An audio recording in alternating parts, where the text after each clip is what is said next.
so much for joining me today. We're discussing the topic of women in technology, and with you guys being senior leaders in this space, I thought it'd be really nice for us to touch on your careers, your experiences in this industry, and be that source of inspiration for women coming into leadership roles or generally navigating the technology industry. So thank you so much. Thank you for having us. Yeah, great. Looking forward to it.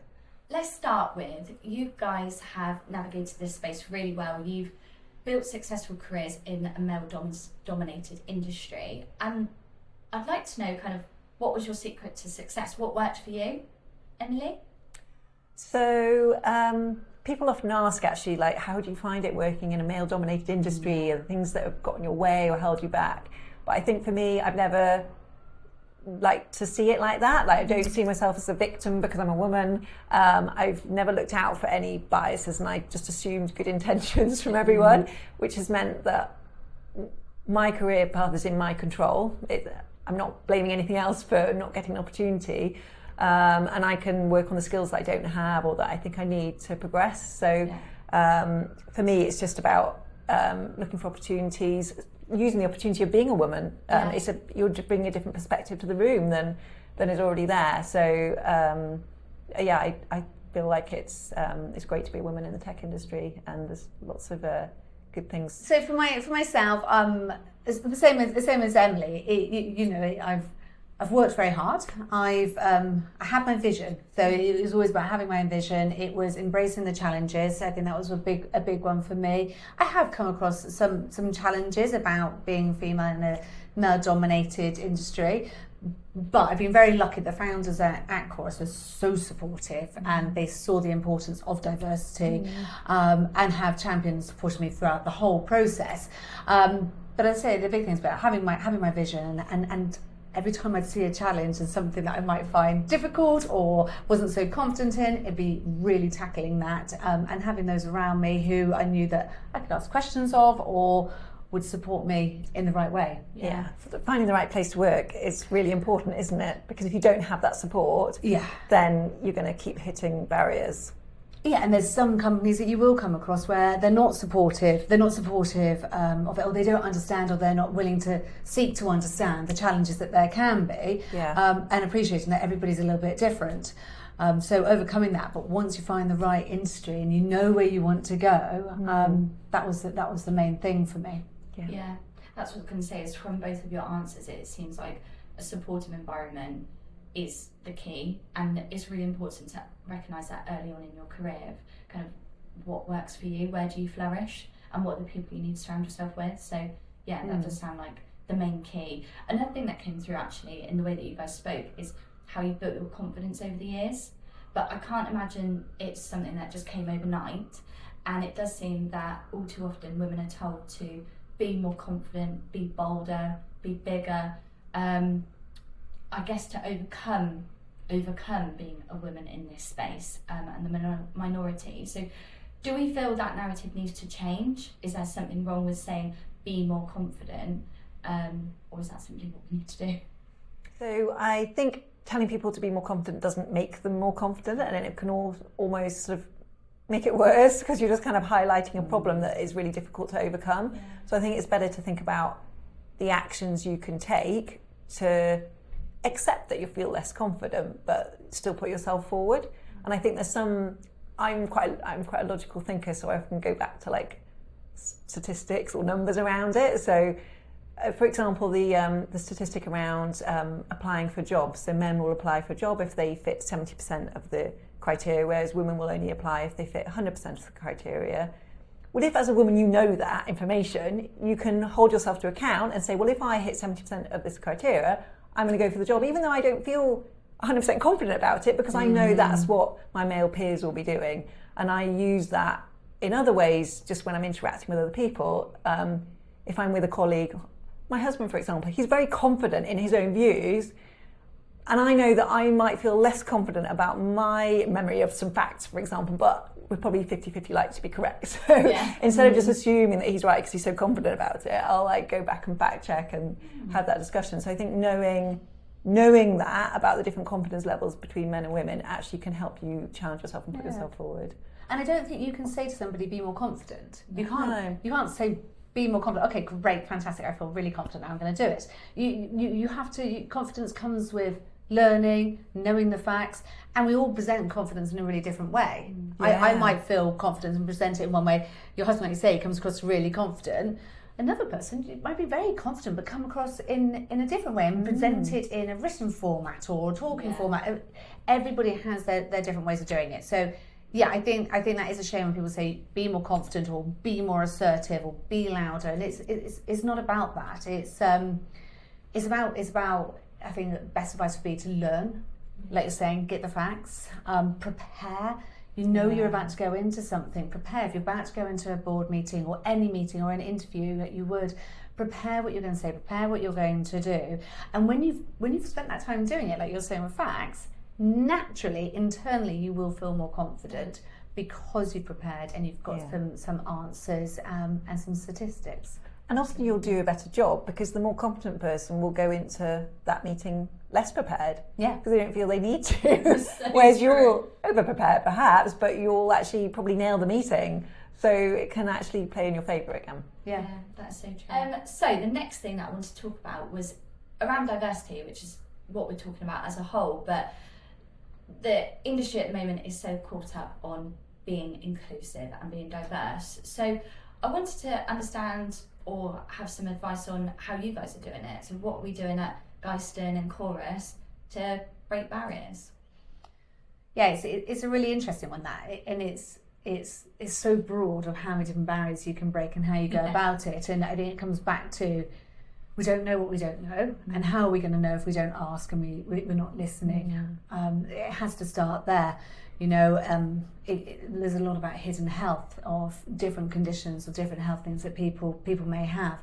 If we don't try and understand that, how are we going to know how it feels? Of course, we do a lot on the spoon theory.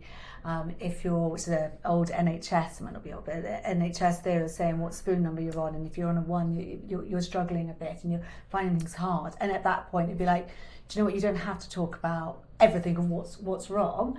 But you're saying, I'm struggling today. So do you know what? Let's not do you one-to-one. Do you know what? Don't stand up and do that presentation. Let's move that to another day and adjust slightly to whatever's going on in someone's life. And I think that comes very much back to diversity. We don't know how somebody who's diverse to us is feeling or coping or reacts or handles things. How do we know? We ask. Ask a question. You do a survey, go on a course, create a safe space so that people can say, actually, it'd really benefit me if I could have X. It'd really benefit me if we could have more breaks, or if we could have a different way of doing things, standing desk, whatever it might be. But because we don't personally have that, doesn't mean it's not required. And if you can adapt the business and adapt yourselves to support others, you're going to get much more from them, and they're going to want to be there. So the answer to your question, first of all, I'd say it's about stopping, listening, learning. Let's do some training, let's do some development, let's do some courses and work out what can we actually do differently. And we don't necessarily have to have the answers, but by asking that question is the first step to a change. Be curious as a company. Yeah. I like that. And it sounds like normalising those conversations as well, of like, what's this person feeling today, or what's this person's needs in the business, making that a normal thing, because there are some topics that are a bit taboo, aren't there? And so having those workshops or whatever it is, or those conversations around the business, does mean that people can then bring that to a line management chat or something if they're not feeling well that day. So I think that's really great advice. One of the things we did recently, we focused on the topic of endometritis and found out there's a few people in the business who suffer from the condition. And I know one of your charities, or your charity of the year, and it came to light because somebody in the business has endometritis and really struggles with it. And we did a bit of a topic with the management team on how it must feel if you're having hidden pain, but now you've got to present. And so we did actually strap up our FD to a TENS machine. And with the TENS machine contracting, and asked him a load of financial questions, present the financial questions. And of course, he struggled with having to be able to focus. And as a way to try and show the rest of the management team, okay, something might be going on, but if you don't stop and ask the question or try and change how you're doing something, it's really hard for that person. I don't, however, recommend doing that and just getting this done. Just to your FD for going on with that and doing it. So it's really great. Yeah.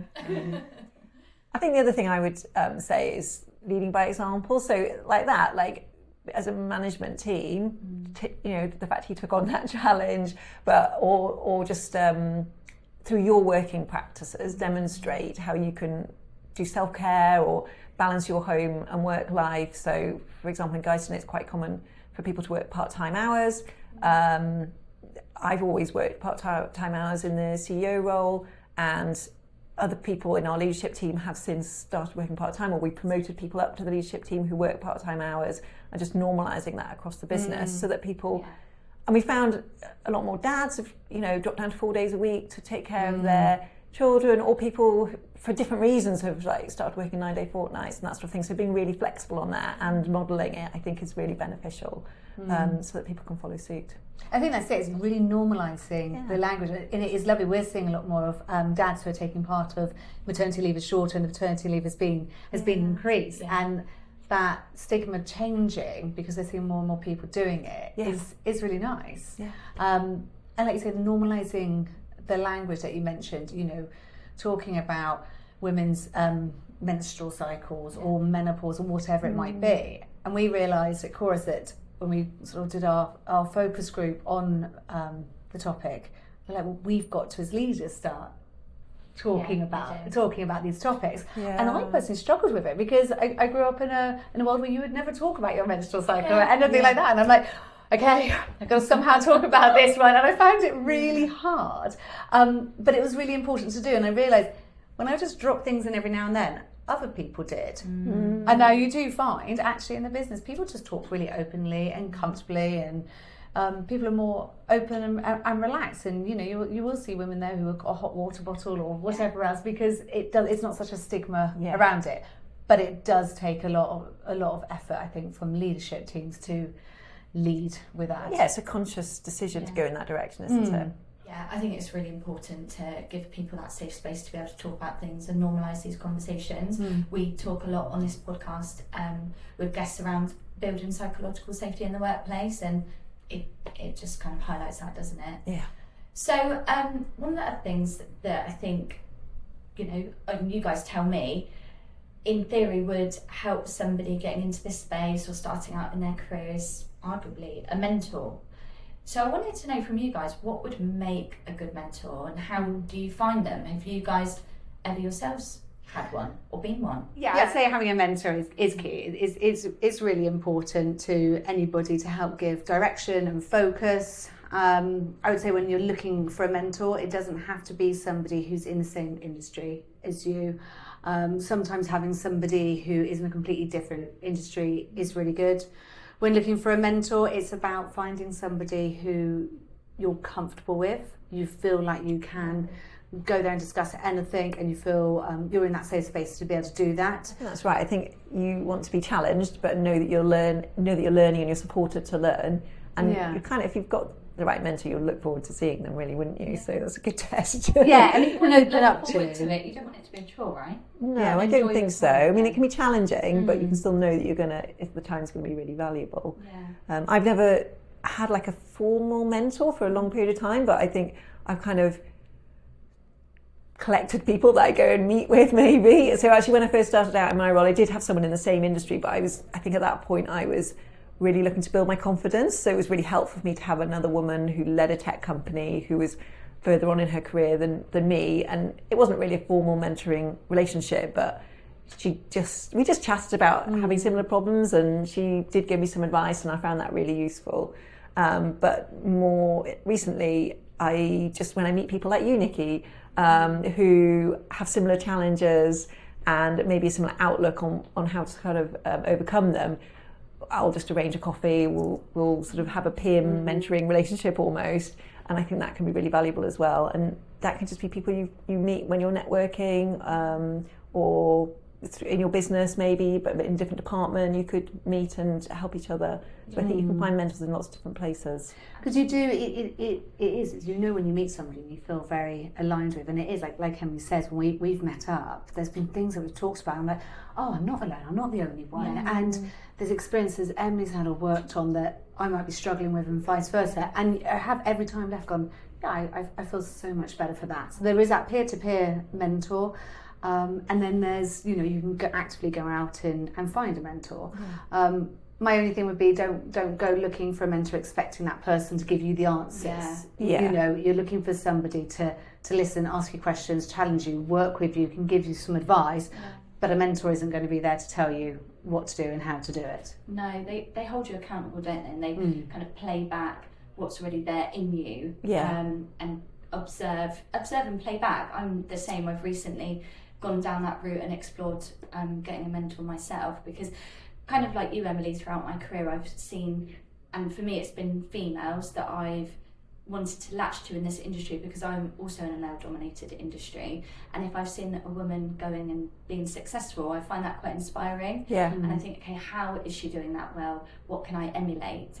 And it's quite often a peer, but somebody just slightly higher that I can aspire to follow. But then as you get more senior, that drops off. You've got less access to those peers, I find, and you don't want to play that down to your team, because you've got to be you've got to have it all together, haven't you? So I myself have recognised I need to seek a mentor, and just recently I had a few meetings with them, and what I found really interesting, because my mentor has been an executive coach before, she is able to be really objective.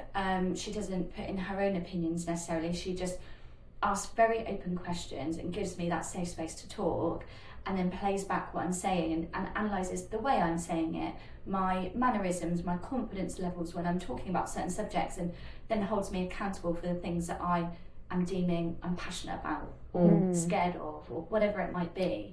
And I think that's amazing for anyone to have that guidance and stay on track. I think having a coach as well, the difference between the mentor and the coach, and understanding the difference between them, and having a coach if you've got a specific area. I know I when I very first started out doing presentations, sitting there and doing presentations to the business was something I'd be like, don't quite know how to position myself and do this. And I worked with this gentleman, Gavin, and he was absolutely amazing, and he just recorded, played back, we worked together, and I was like, okay, that's just what I needed, just a little bit of focus time with a coach about something, and the mentor would be separate. Almost like a sports coach, but for business. Why wouldn't you analyse your performance in presenting or public speaking?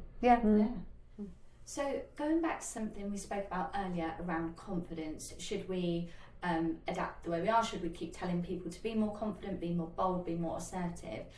One of the things that comes up is, you know, I think it'd be good for you guys to give a bit of advice, or your take on it, is the way that women present themselves in their use of language, be that in written form, spoken form. Are they presenting themselves in the best way in a male-dominated industry? Is there anything they should change or not change? Or be mindful of? Because I'm conscious that, you know, women and men will have different ways of communicating. Maybe a man could be more assertive, where women could be naturally more polite. But does that come off that she's less confident? Does it, or not? Yeah, it's interesting. I think women have a tendency to be more sort of maybe hesitant in their communication rather than direct. And it's obviously not the same for every woman or every man. And it's certainly something I have to watch in myself sometimes. Sometimes I'll say, oh, I think maybe this, whereas actually what I mean is, what I mean is this. And so I will actually, if it's an email, edit my email to take out that I think maybe, and just say the thing. But then sometimes that's really important for me to just propose it and not be sure, and be clear that I'm not sure, so I can invite opinion on that thing. So I would say it's not a blanket rule, but it is something to be aware of. I don't know what your experience is. I agree, and I do the same thing. Sometimes I'll put I feel or I think, and sometimes I'll be like, no, I don't really. It is this. But it is nice to have in there, and actually, where we were talking about in other questions of making sure we open up to be more inclusive, that people can put views in, and there might be other people in the room who aren't quite as confident, so they might not jump in if you're too direct. And actually, if you are going, actually, it'd be good to get some other views here, or challenge me. I'm not always right. They might, by saying the words I think or I feel, they might then go, well, I feel this, because we're allowed to say it as a personal thing. But if you have a view where you're like, no, I've done, like we talked about, I've learned, I've researched, I've got the facts, it's okay to go, put it as a statement rather than open to question. So that would be an advice out to people starting out, or to young girls, of actually have a think about your language and how you're positioning things.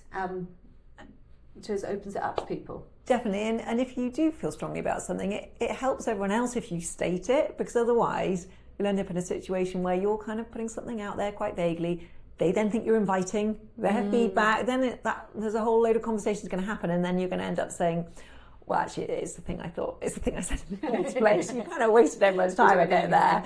So it is helpful for everyone. Yeah. But the other thing I would say on that is, especially with speaking, I think there's a bit of a, maybe an assumption, or I don't know, but if you're more direct, you're more charismatic maybe, and that's kind of how a leader should be. And I think you've got to be careful not to just try and copy that stereotype, because actually there's lots of different ways of being charismatic and bringing energy to a room, and it's not all about really direct statements and leaving no room for doubt. Sometimes it's about the nurture element, or I can't think of any other examples, but there's different ways of bringing charisma to the room, aren't there? I guess the advice would be having a think about what is the meeting that you're in, or the discussion that you're in. Have you brought people together to go, this is what we're doing? And if you've done that, then take out the think and I feel. If you're actually wanting a collaborative conversation, then put the I think, I feel, because then it's opening it up to those conversations. Yeah. And to people who are in those environments or those meetings where they're like, okay, I'm in it now, you remind yourself, you are there for a reason. You've been invited to this meeting, invited into this discussion for a reason. Yeah. So if you are feeling a lack of confidence, you're feeling unsure, actually, just remind yourself there's a reason that you're there. And we talk a lot about diversity and diversity of team performing better. Well, they only perform better if the diverse perspectives make their perspective known. If you're sitting there quietly, then actually you're not really helping the team, and you're not really, the team isn't going to benefit from your presence. So it's really important to speak up, especially if your view is different to the other people around the table. Yeah, absolutely. Yeah, playing that back to yourself and giving yourself the confidence to say, I have a voice in this discussion, reminding yourself that, because in the moment you probably feel, hang on a minute, my opinion is very different to what everyone's discussing, it's not relevant, but that's exactly why it is relevant. Yeah, that's a really good point. And when you were talking there, I was thinking about, what do I do? How do I dampen myself? Do I edit the way I speak? Is the way I speak different to my male counterparts? And it is often, and I think that's something I probably need to be mindful of, but at the same time it works because there's balance. Like you were saying, we need to have the I think, I feel to open up more conversation and opinions. But then if I know that I know a way of doing something, I'm confident in my opinion on that, I will say, no, we need to be mindful of this. And then I will say, but how do we think we'll do it? We need to address this. Has anyone else got an opinion on how we do it? But actually I need to be mindful to not constantly defer to my male counterparts, because I do that a lot. I'll start with the assertive nature and the confidence, and then what do you think? I'll always defer. It's almost like a habit to say that at the end. I will. So I'm going to be mindful of that. And also my written communication, I'm very polite, but I don't think that's a bad thing. So like you guys said, you don't want to advise anyone to not be themselves. I think where maybe my male counterparts are very assertive, very direct, they can be bullish at times, which gets the job done. But I really pride myself on building the relationship in the background, so that hopefully my team, they know that trust is there. They know that anything I ask of them is never, ill-placed. It's never with ill intent. So hopefully they do it for me. They do the job. If I ask something, they trust that it comes from a good place because I've built the relationship with them. Setting the groundwork as well, actually, it's interesting. One of the things I would advise to everyone is setting the groundwork. If you feel really strongly about something and you're really opinionated to something, I would always say, do you know what, this one I feel really strongly about, because I know this stuff. I've got this, so I want to talk this one out further. If I'm a bit on the fence on it, and I know I'm talking to somebody who really knows it, they've got all their facts, I'm like, do you know what? I think I feel this. but you're definitely more qualified or you're more in the know. So I'm happy for you to lead. You lead more.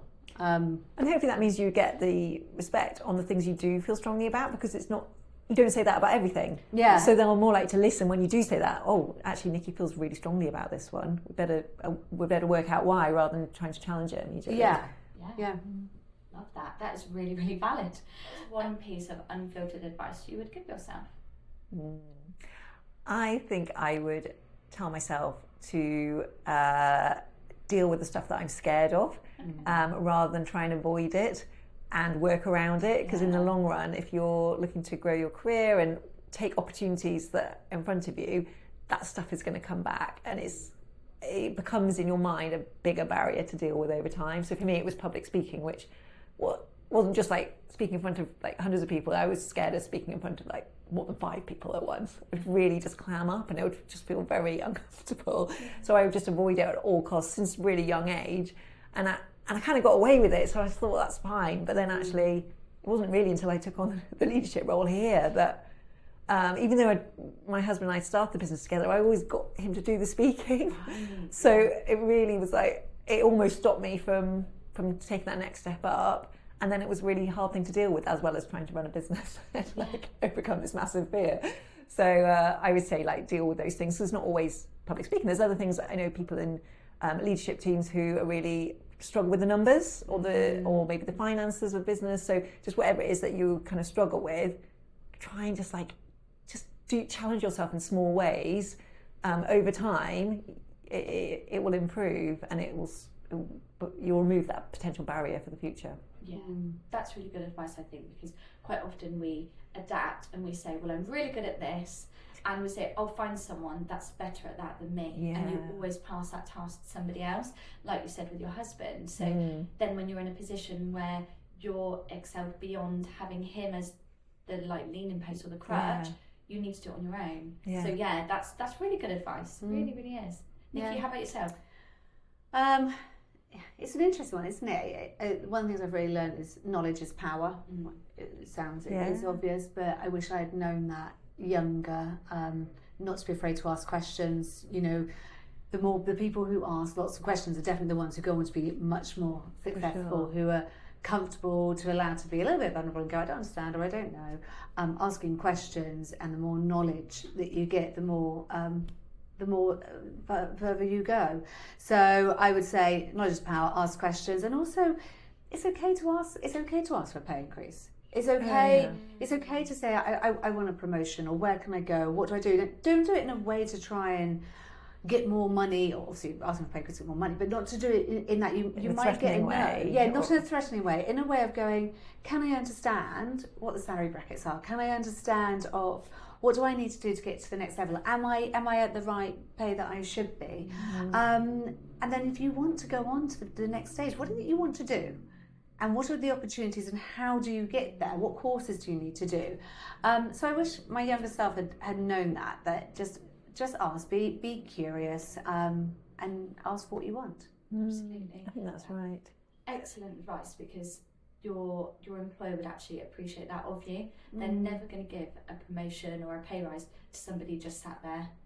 You know, they're probably doing a great job, but if they're just sat there happy in the job, they're not going to change the status quo. They really appreciate people that show that passion, and then they say, that middle management leader I needed, you've just shown me signs you're that person. Yeah, I say as a business owner, you want people to come in and say, I really want to get to this place. And even if it's not a place you can see in your business, they're keen to learn, they're going to grow, they're going to take on opportunities, and they're great people to have. So you always want to support that, don't you? That ambition.